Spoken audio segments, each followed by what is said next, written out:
తమిళనాడు రాజకీయాల్లో ఒక బిగ్ డేగానే మనం చెప్పుకోవచ్చు. ఎందుకంటే టీవీకే పార్టీ ప్రభుత్వ ఏర్పాటు ఎన్ని రకాల ఇబ్బందులు పడిందో, అంటే ఆ రోజు 108 స్థానాలు కైవసం చేసుకోవడం, దాని తర్వాత ఆయన 2 స్థానాల్లో పోటీ చేసిన కారణంగా ఒక స్థానాన్ని పరిగణలోకి తీసుకోలేకపోవడం, 107 రావడం, దాని తర్వాత కాంగ్రెస్ పార్టీ మద్దతుతో ప్రభుత్వం ఏర్పాటు చేయాలని ప్రయత్నాలు చేయడం, దాని తర్వాత మరికొన్ని పార్టీలు వామపక్ష పార్టీలు సిపిఎం కానీ సిపిఐ కానీ ఇవన్నీ కూడా సపోర్ట్ చేస్తాయి.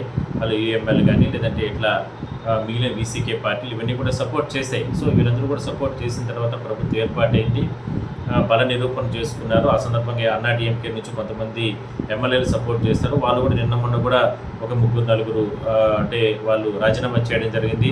మేము మళ్ళీ ఎలక్షన్స్ పోయి టీవీకే పార్టీ నుంచి కూడా పోటీ చేసి గెలిచి దాని తర్వాత మేము ప్రభుత్వానికి మేము సపోర్ట్ చేస్తామంటూ కూడా రకరకాలుగా అంటే ఒక నడుస్తుంది. ఒకవైపు ప్రభుత్వం ఏర్పాటైన తర్వాత సీఎం విజయ్ కూడా కొన్ని రకాల సంక్షేమ పథకాలు కొనసాగిస్తూనే సంచలన నిర్ణయాలు కూడా తీసుకుంటూ కూడా ముందుకు వస్తున్నారు. అయితే ఇవాళ ఒక తమిళనాడు రాష్ట్రంలో ఒక బిగ్ డే అని ఎందుకు అనుకున్నానంటే, ఎప్పుడూ లేని విధంగా కూడా అధికారంలోకి వచ్చిన తర్వాత విజయ్ ఒక్కసారిగా ఇవాళ సాయంత్రం ప్రధాని నరేంద్ర మోడీని కలవబోతున్నారు.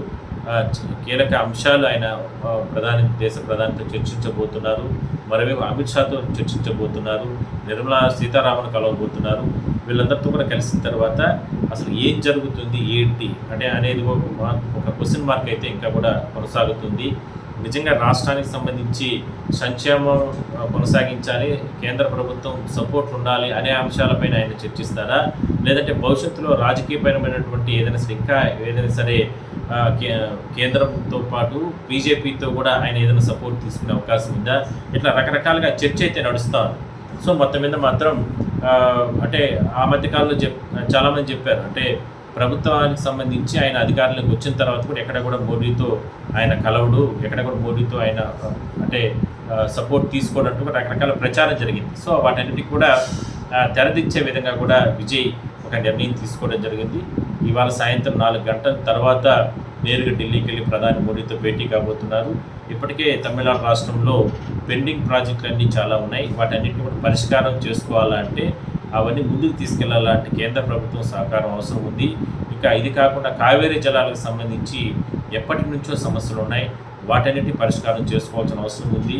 ఇంకా జాతీయ ప్రాజెక్ట్స్ ఉన్నాయి, ఆ ప్రాజెక్టులన్నీ కూడా ముందుకెళ్లాలంటే కేంద్ర ప్రభుత్వం సహకారం, ఏ రాష్ట్రమైనా సరే ముందుకెళ్లాలంటే ముందుగా కేంద్ర ప్రభుత్వం సహకారం ఉండాల్సిన అవసరం అయితే ఉంది. అందువల్లనే కేంద్రంతో అడుగులు వేయక తప్పదు విజయ్ ప్రభుత్వానికి. ఎందుకంటే ఆయన తీసుకొచ్చినటువంటి ఏదైతే ఎన్నికల మేనిఫెస్టోలో కూడా ఎన్నో హామీలు ఇవ్వడం జరిగింది. వాటన్నింటినీ కూడా ముందుకు తీసుకెళ్లాలంటే ఖచ్చితంగా ఇప్పుడుండే పరిస్థితుల్లో, ఆర్థికపరమైన పరిస్థితుల్లో తమిళనాడు రాష్ట్రానికి కేంద్ర ప్రభుత్వం అవసరం ఉంది. అందువల్లనే ఒక మెట్టు తగ్గైనా సరే ప్రభుత్వం మనం 5 ఏళ్ల పాటు కొనసాగించాలంటే కేంద్ర ప్రభుత్వంతో, అదీ కాకుండా దేశ రాజకీయాల్లో కీలకంగా ఉన్నటువంటి బీజేపీతో, ప్రధాని మోడీతో మనం ముందుకెళ్ళాలి, ఆయనతో సపోర్ట్ తీసుకుని వెళ్ళాలనే ఆలోచనతోనే అంటే ఇప్పుడిప్పుడే విజయ్ నిజమైన రాజకీయ నేతగా ఆయన ఆలోచన చేస్తున్నారు. మంచిదే, ప్రజల కోసం ఒక మెట్టు తగ్గడంలో ఎక్కడ కూడా తప్పులేదు.